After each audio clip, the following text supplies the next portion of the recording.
Hello and welcome to our channel. साल 2020 अब ख़त्म होने वाला है और 2021 का आगाज़ होने वाला है और इसी मौके पर आप सबको हैप्पी न्यू ईयर।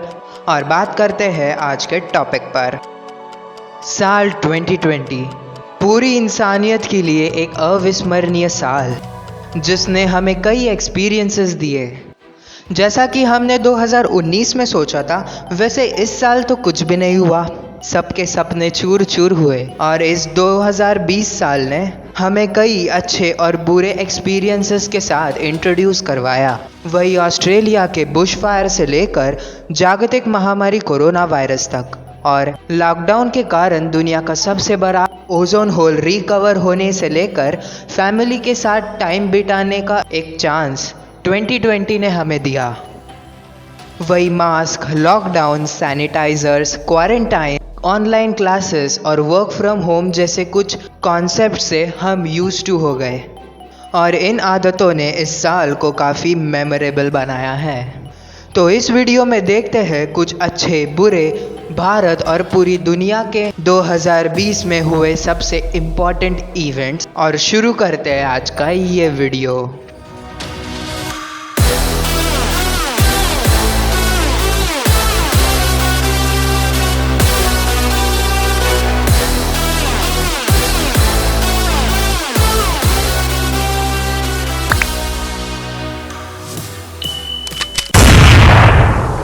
शुरू करते हैं 1 जनवरी 2020 से। वैसे तो तबाही इस साल के पहले से ही शुरू हुई थी। वही ऑस्ट्रेलियन बुशफायर 2020 तक कंटिन्यू रही और 500 मिलियन से ज़्यादा जानवरों की जान लेने वाला ये फॉरेस्ट फायर था। वही पूरा जनवरी पूरे देश में अच्छे से गुजरा और 30 जनवरी 2020 को इंडिया ने सामना किया पहले कोरोना वायरस या कोविड-19 के पेशेंट से, जो कि इस दिन केरला में पाया गया था। फिर आया फरवरी। अब तक दुनिया के अलग अलग देशों में कोरोना वायरस के केसेस आने लगे और वर्ल्ड हेल्थ ऑर्गेनाइजेशन यानी WHO ने कोरोना वायरस के इस बीमारी का नामकरण किया और इसका नाम रखा कोविड-19। कोरोना वायरस की इस बीमारी का नाम 11 फरवरी को रखा गया। वही आगे 24 और 25 फरवरी को US के तब के प्रेसिडेंट डोनाल्ड ट्रंप ने इंडिया को 2 दिन का विजिट दिया। इस इवेंट का नाम था नमस्ते ट्रंप और इस दिन डोनाल्ड ट्रंप हमारे प्राइम मिनिस्टर नरेंद्र मोदी जी के साथ अहमदाबाद में मिले। और इंडिया में फरवरी के टाइम इतना कोरोना वायरस के केसेस थे नहीं। दुनिया में धीरे धीरे कोरोना वायरस अपना बस जमा रहा था। वही 11 मार्च 2020 के दिन WHO यानी वर्ल्ड हेल्थ ऑर्गेनाइजेशन ने कोरोना वायरस या कोविड-19 के इस आउटब्रेक को पैंडेमिक यानी जागतिक महामारी घोषित किया। 20 मार्च तक पूरी दुनिया में कोरोना वायरस से 10,000 से ज़्यादा लोग मरे और इसी पूरी सिचुएशन को मद्देनज़र रखते हुए 22 मार्च को प्रधानमंत्री नरेंद्र मोदी जी ने जनता कर्फ्यू की घोषणा की और 14 घंटों के इस जनता कर्फ्यू के बाद 24 मार्च को उन्होंने 21 दिन का लॉकडाउन की घोषणा की जो 14 अप्रैल तक था। और मार्च में शुरू हुए इस लॉकडाउन से पूरा भारत बंद हो गया। बढ़ते पेशेंट्स को देखकर इंडियन गवर्नमेंट ने लॉकडाउन पूरे अप्रैल तक बढ़ा दिया। वही 5 अप्रैल के दिन पहला ऐसा जानवर पाया गया जिसे कोरोना हुआ है और ये जानवर था 4 साल का मलायन टाइगर जो कि न्यूयॉर्क सिटी के एक जू में था। वही 8 अप्रैल के दिन जिस शहर से ये कोरोना की कहानी शुरू हुई उस शहर यानी वुहान में चाइना के गवर्नमेंट ने अनलॉक किया और वहाँ फंसे लोगों को सिटी को छोड़ने का एक चांस दिया। वही 10 अप्रैल तक पूरी दुनिया में कोरोना वायरस के कारण हुए मौत के आंकड़े 1 लाख से ज़्यादा हुए। वही 27 अप्रैल तक पूरी दुनिया में 30 लाख से भी ज़्यादा लोगों को कोरोना वायरस की ये बीमारी हुई। फिर 28 अप्रैल के बाद 29 अप्रैल में इरफान खान और 30 अप्रैल में ऋषि कपूर ऐसे बॉलीवुड के 2 सुपरस्टार्स ने इस दुनिया को अलविदा कहा और पूरे इंडियन फिल्म इंडस्ट्री को शॉक में छोड़ दिया। फिर 1 मई के दिन पूरी दुनिया में कोरोना वायरस से इन्फेक्टेड 10 लाख से भी ज़्यादा लोग रिकवर हुए और इसी दिन दुनिया का सबसे बड़ा ओजोन होल जो आर्टिक ओशन के ऊपर था वो पूरी तरह से रिकवर हुआ। फिर 5 मई के दिन इंडिया और चाइना के 150 सोल्जर्स के बीच एक लड़ाई हुई जो कि बॉर्डर डिस्प्यूट पे थी और ये लड़ाई नथुला क्रॉसिंग बॉर्डर पर हुई। फिर 7 मई के दिन विशाखापट्टनम जो कि आंध्र प्रदेश में है वहाँ पर एक केमिकल प्लांट से गैस लीक हुआ जिससे 13 लोगों की जान भी गई। फिर 20 मई के दिन अम्फान नाम का एक चक्रवात यानी साइक्लोन भारत के पूर्व समुद्र तट पर आकर टकराया और कई सारे पूर्वी राज्यों में बाढ़ आई और मई के एंडिंग तक कोरोना वायरस के केसेस 60 लाख से भी ज़्यादा हुए और 3 लाख से भी ज़्यादा लोग इसके कारण मर गए। इतना सब होने के बावजूद भी 2 और 4 जून के बीच एक निसर्ग नाम का चक्रवात यानी साइक्लोन भारत के पश्चिमी समुद्र तट पर आ टकराया और महाराष्ट्र के कई सारे भागों में तहलका मचाया। वही 8 जून तक कोरोना वायरस के केसेस 70 लाख से भी ज़्यादा हुए थे पूरी दुनिया में और 14 जून 2020 के दिन बॉलीवुड स्टार सुशांत सिंह राजपूत अपने बांद्रा वाले घर में आत्महत्या किए हुए पाए गए जिस पे बहुत सारे इन्वेस्टिगेशंस हुए। 15 जून के दिन 20 इंडियन सोल्जर्स और 40 चाइनीज सोल्जर्स गलवान वैली के बैटल में शहीद हुए और 29 जून के दिन इंडियन गवर्नमेंट ने चाइना के 59 ऐप्स पर बंदी लगाई जिनमें टिकटॉक, कैम स्कैनर, शेयरिट और यूसी ब्राउज़र जैसे फेमस ऐप्स थे।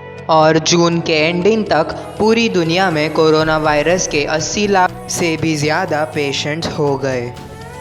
फिर आया जुलाई 2020। 3 जुलाई के दिन भारत के प्रधानमंत्री इंडिया और चाइना के बॉर्डर को विजिट दिए क्योंकि वहाँ पर बॉर्डर को लेकर कुछ टेंशन था।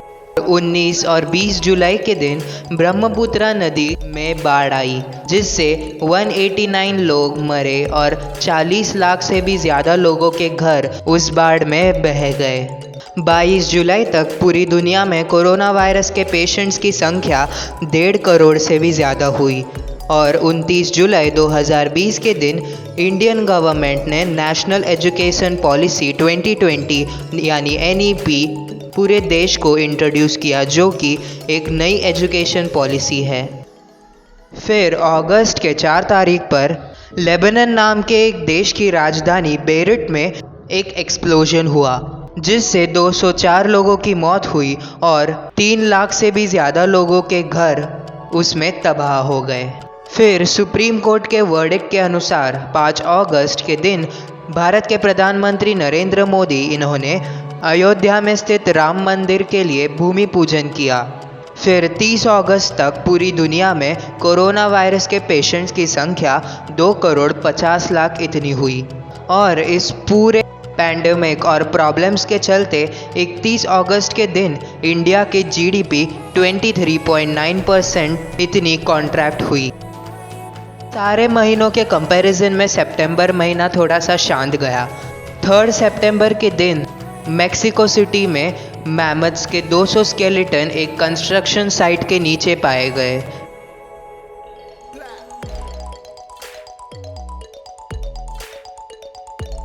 फिर आया अक्टूबर। अगस्त से शुरू फार्मर्स का प्रोटेस्ट अक्टूबर तक चालू रहा।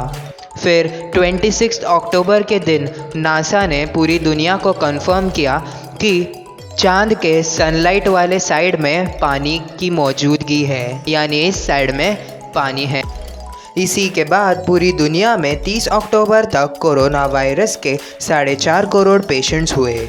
फिर आया नवंबर 2020 के स्टार्टिंग यानी 3 से 7 नवंबर के बीच यूनाइटेड स्टेट्स प्रेसिडेंशियल इलेक्शन हुआ और पहले यूएस के प्रेसिडेंट डोनाल्ड ट्रंप को हरा के जो बाइडेन यूनाइटेड स्टेट्स के 46th प्रेसिडेंट इलेक्ट हुए। और इसके बाद दुनिया भर के वैक्सीन प्रोडक्शन कंपनीज के रिजल्ट्स आने शुरू हुए। वही 9 नवंबर के दिन फाइजर और बायोएनटेक जैसी वैक्सीन कंपनीज ने अपना फेज 3 ट्रायल सक्सेसफुली कंप्लीट किया।